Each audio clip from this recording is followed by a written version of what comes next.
and problems, and we will evaluate these during this visit. The mechanisms that we have created with Russia, the necessary ministries and institutions are constantly in contact with each other.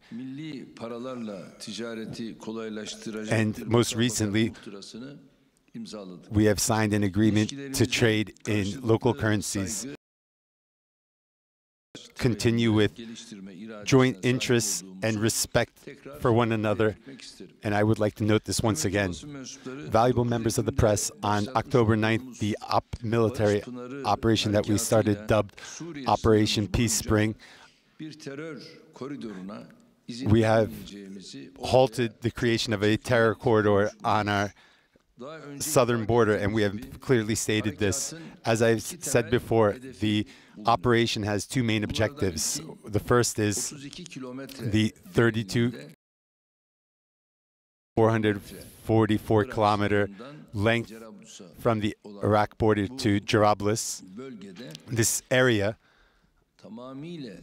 completely cleansing this area from terror organizations. Up till now, 2,200 square kilometer area has been cleansed from terror, and 160 villages are under control now. From October 9th till today, 770 terrorists have been neutralized.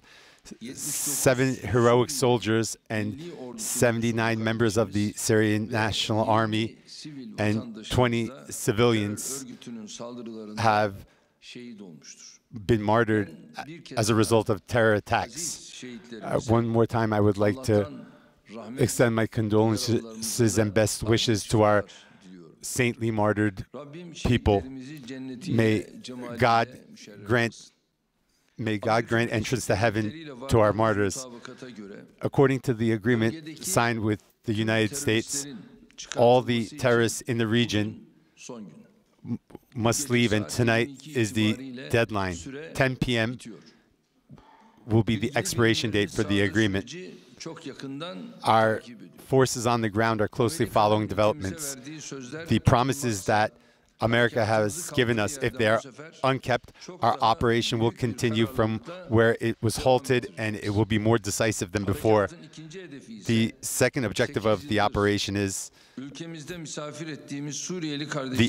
for the past 8 years, the Syrian brothers and sisters that we have hosted in our country is to obtain a voluntary return for them in this area.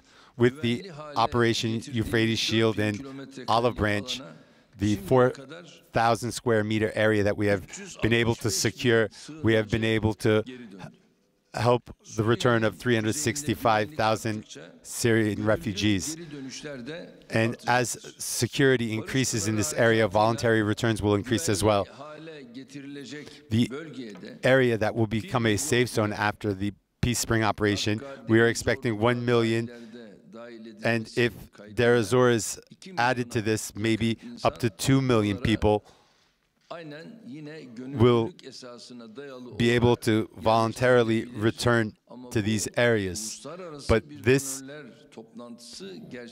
will need support from the international community. This is not something that Turkey can do by itself. Of course, regarding all of this, we have made a calculation of costs, and we have made plans and drawn up projects. And we have even presented some of this to the United Nations General Assembly and to the 17 leaders that I have met during this period. And I have explained it to them and given them booklets regarding this process. Once the operation is completed, we expect to take the necessary steps.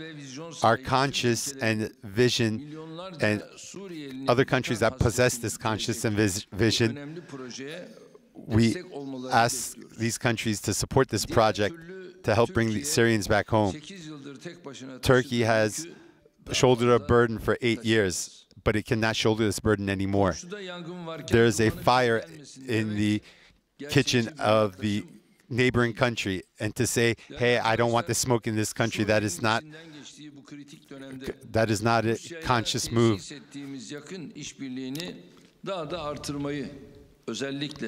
We are hoping to increase our cooperation with Russia. Up till now, with also the contribution of Iran, we have been able to bring peace to the field, and we have worked hard to bring stability to Syria. With the Sochi Agreement, we were able to avert a great humanitarian disaster in Idlib. On September 16th, at the Ankara summit, we had made one of the greatest steps taken towards the political solution process within the capacity of the Astana platform. Last month, we were able to help create the Constitutional Committee. The committee will hold its first meeting October 30th in Geneva.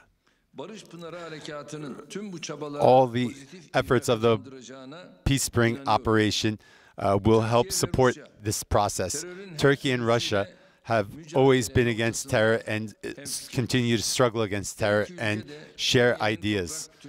Both countries also respect the territorial integrity of Syria and want to protect the political unity of the country. The Peace Spring operation, along with the national security of Turkey and also the political and territorial unity of Syria, it will guarantee it with this operation. Also, in the north of Syria and the south of Turkey, those who have wanted to create a terror corridor have been unsuccessful because of this operation. The future of Syria should not have a place for separatist terrorist organizations like the PKK and YPG. Our coordination with the Russian Federation, we hope to save the area from separatist terrorist organizations. And beginning with east of the Euphrates and northern Syria, we will talk and meet with my good friend Vladimir Putin about the current situation. And also in areas where the regime is present, we hope to end the presence of the YPG in these areas as well, and this is something we will talk about. Also, regarding the Constitutional Committee, and for them to be able to, in a healthy manner, conduct operations, we will talk about what we can do together, and this is also on the agenda. In our meetings, the Idlib agreement and continuing to enforce this agreement, also protecting the peace in Idlib, this is something that will be on the agenda. I will bring this to the agenda. Our meetings in Sochi, we also want a permanent solution to Syria, and we believe that this meeting will help take a step in that direction. I hope that our meeting will be beneficial for Syria and its people. I salute you with respect. Yes, questions? My question is the Macron-Putin meeting yesterday. Macron made a proposal to grant an extension to the 120-hour period of the deadline of the pause for the YPG to withdraw. And Macron has never, valuable friends, Macron, there's no proposal like this that has come to me as an individual. And Macron meets with terrorists regarding this topic. No, mostly. And this is probably a proposal that came from the terrorists to him, and indirectly he's trying to express this proposal to us. And as such, within this process, France is not our counterpart in this process. And we conducted our meetings with the U.S., and we have in agreement with the U.S., and now it looks like Macron is trying to make himself a place in this agreement.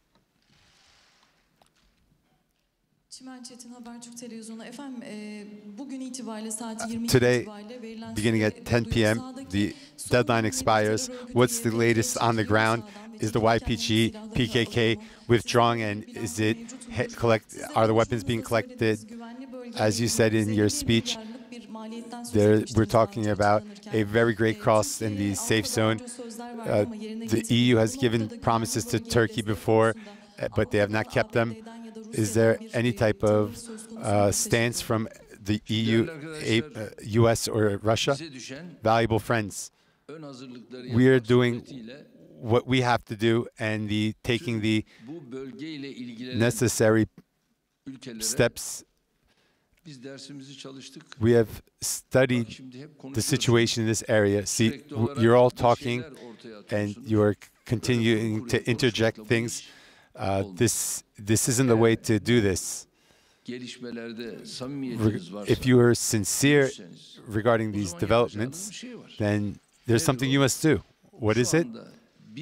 We, right now, for 8 years,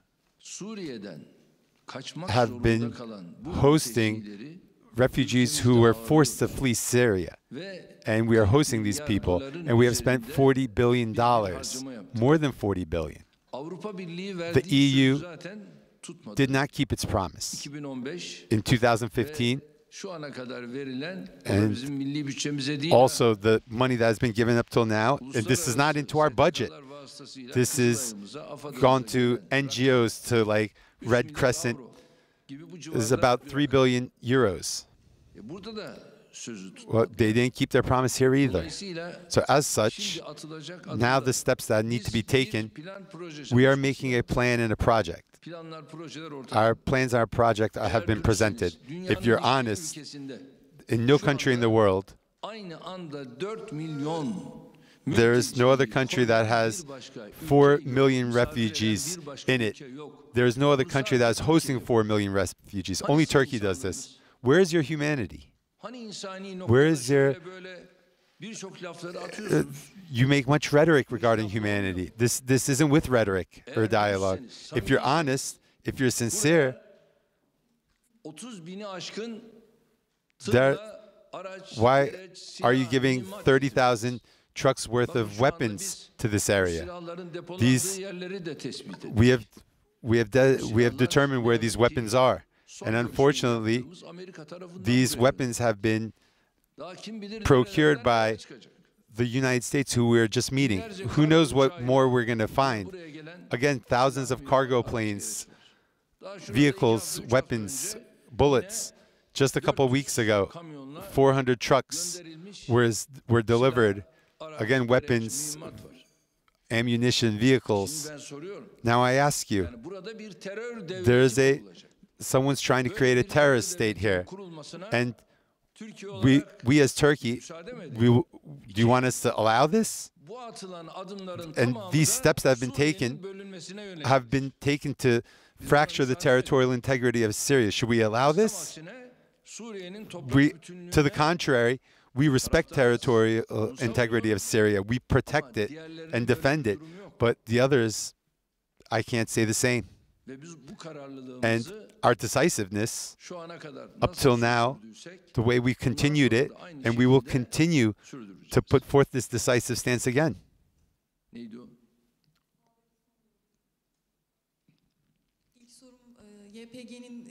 My first question is regarding the withdrawal of the YPG. The withdrawal is continuing, and as my defense minister had told me with the most recent developments, about 700, 800 withdrawal, and the remaining 1,200, 1,300 are quickly leaving the area, and it is told to us that they will leave, and we are closely following their steps. They all must leave, and until they leave, this period will not end.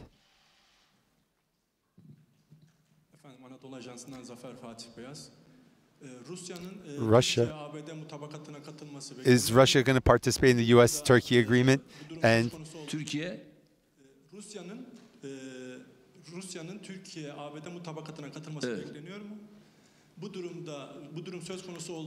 and if this is, what happens to the areas in the regime and what type of stance we'll take? Now, up till now, Russia, and this agreement that we have, and the statements that I've made regarding our agreement have been positive. But now, we will have a talk with Mr. Putin about it, and we will talk about it separately with him. And as you know, during this period, from the west to the east, from Manbij to Ain al-Arab to Kamışlı, in this area, Russia and the regime have taken joint steps together in this area, and we will talk about this at the table, and we will continue talks and work with them. And my hope is that at this meeting, whether it be our face-to-face meeting or intra-delegation meeting, that we will be able to reach the desired agreement. The safe zone, there's statements coming from Iran regarding the safe zone. And is it enough to just reach an agreement with Russia, or will we have to have an agreement with Iran and Rouhani? And regarding the collection of the weapons given to the YPG, are there concrete steps? Valuable friends, first, of course, from Iran, some of the statements coming from there have caused serious sadness with me. Iran actually, in a short term, 10, 15 years ago, if we look at their past, was regarding nuclear warhead missiles. The stance that Erdoğan had, everybody knows. And we, this stance, despite everything, continued it.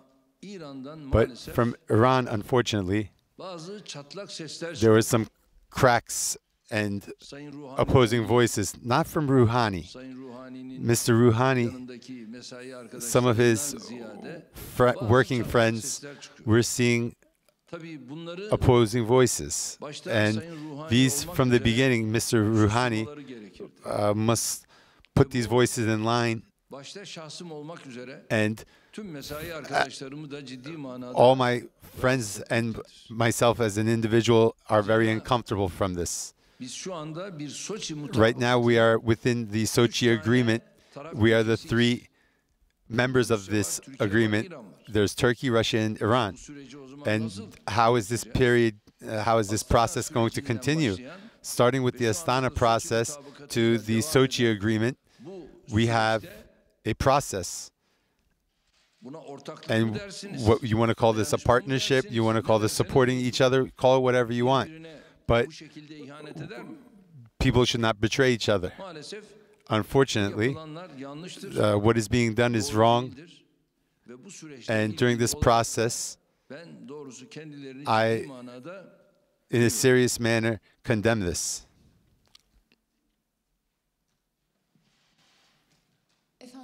Fox televizyonundan Beril Özkan arkadaşlarının sorusuna ek teröristler while the terrorists are withdrawing, are they taking their weapons with them? That was the are they leaving with their weapons and ammunitions? How could they bring their weapons with them? They can only leave with what they carry. Everything else is in the warehouses. And regarding this, and we have made the necessary preparations and continue to. And it was easy bringing these weapons here, but taking them out of this area is not that easy. But their counterpart,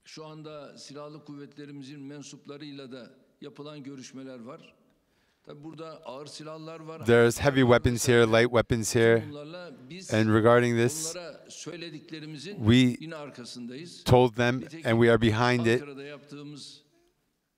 and the agreement that we made in Ankara with them, with Mr. Pence, with Mr. Pompeo, and the delegation with them, the meeting that was held, all this was talked about, and our decisiveness continues. They can take with them what they can clary, but the rest, I guess, during our search and seizure, we'll claim these weapons. Mr. Macron and Chancellor Merkel and Boris Johnson said that they want to meet with you. Macron actually announced this. Is there a plan for this meeting? Will it be in Turkey? Will it be somewhere else? Actually, there isn't a plan like this, but the day before yesterday, Mr. Boris Johnson, we had a meeting, and during this meeting, this proposal he made to me, he said, what would you say to a meeting like this? And I told him that a meeting like this can take place, but for this, I have one condition. This meeting has to be in Istanbul, or in Şanlıurfa or Gaziantep, in one of these three cities. And regarding this topic, then he said, let me meet with them, and I will come back to you with an answer after I meet with them. And if you want something as an alternative, 3 or 4 December, we can meet at the NATO Leaders Summit, either before the summit or after the summit. We can conduct a meeting like this. This is what I said, and this is how I ended the conversation. Thank you very much. Goodbye. You've just been listening to Turkey's President Recep Tayyip Erdoğan discussing Operation Peace Spring in Syria ahead of a trip to Russia to meet with the Russian President Vladimir Putin. We heard him discuss that Turkey has